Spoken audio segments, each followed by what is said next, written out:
evening, Ridge Wreckers fans everywhere. Welcome to the Week 13 recap video of the 2022 fantasy football season. We have 1 week left in the regular season, and there's going to be a lot of information put out in this video about that because our league does things a little differently. So without further ado, we're going to get into the disclaimer and then the results from Week 13. Before we go any further, however, we need to start with the disclaimer. This is a comedy, okay? The opinions expressed herein are probably not my own, nor the individual even making the comment at the time. If you are my employer, a future employer, a previous employer, a neighbor, a friend, a coworker, someone I know, nobody I know, and you're offended by this, stop watching, okay? If you're easily offended, if you need safe places, if you consider yourself to be a snowflake or someone that the world gives a shit about, this video is not for you.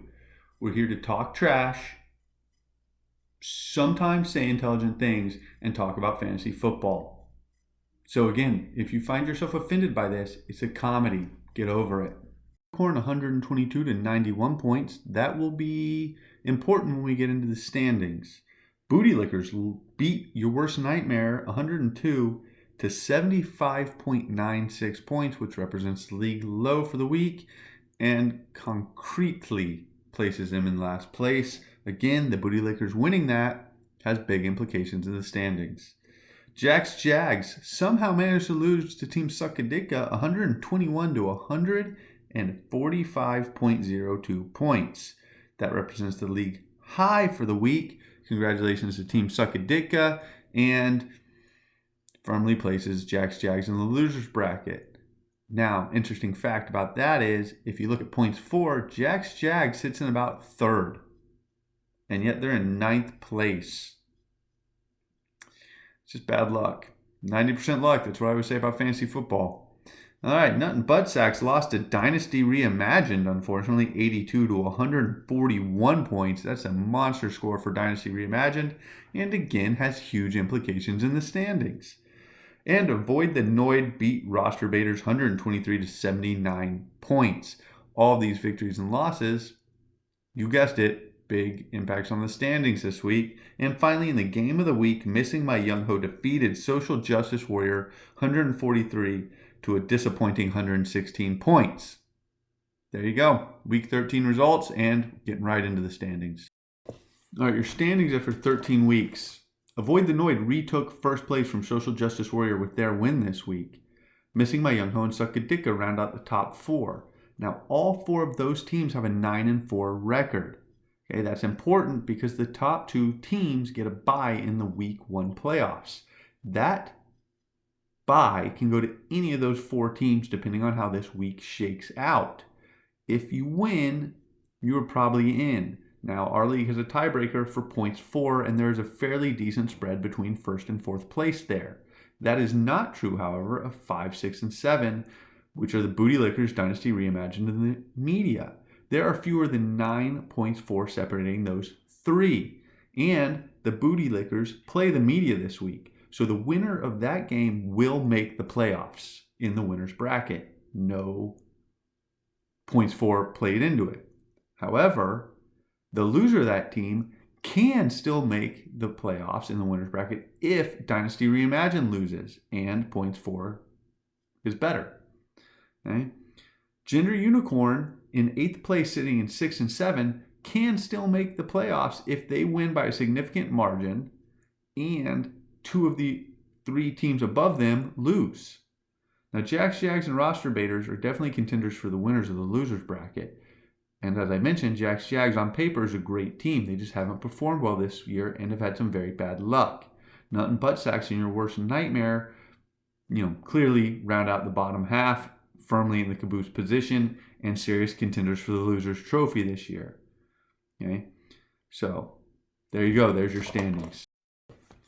All right, Week 14 matchups. Social Justice Warrior plays the Roster Baiters. That's 2 versus 10. Again, Roster Baiters can beat Social Justice Warrior. If they do that, Social Justice Warrior will certainly not make the top 2 seeds and not get the bye in the playoffs. Missing a Young Ho plays Dynasty Reimagined. That's 3 versus 6. That should be a very good game to watch. Nothing But Sacks plays Your Worst Nightmare, 11th versus 12th, no one cares. Gender Unicorn plays Suckadika, again, number 8 versus number 11. Gender Unicorn has to win if they have any hope of making the winner's bracket. Now, again, Suckadika could get the bye if they finish with a win and enough points for to put them in first or second place.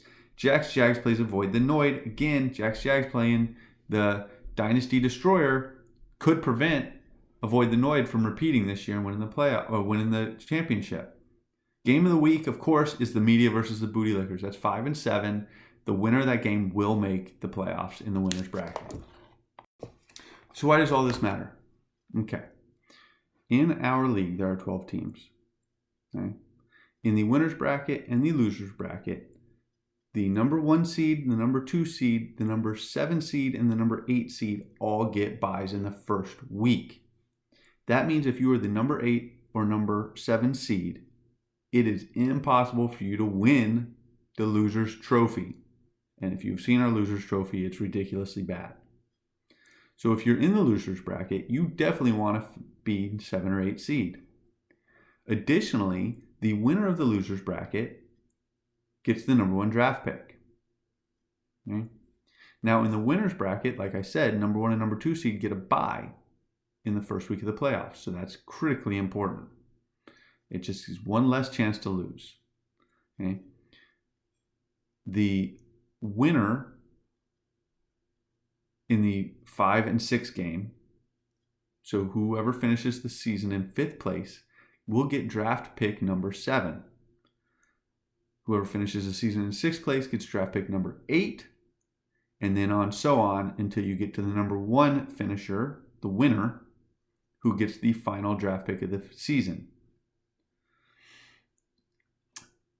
They also get a lot of money in the winner's trophy. So hopefully that makes sense. Like I said, number 1 and number 2, number 7 and number 8 all get buys in the playoffs. Winner of the loser's bracket gets the number 1 draft pick in the 2023 season. And then the winner's bracket is reversed. All right, that's it for the wrap up this week. I didn't have any comments because of the explanation the playoffs needs. Now, every game but one matters this week. Has huge playoff implications. So make sure you're paying attention. Talk trash. Beat your neighbor. Have a great week.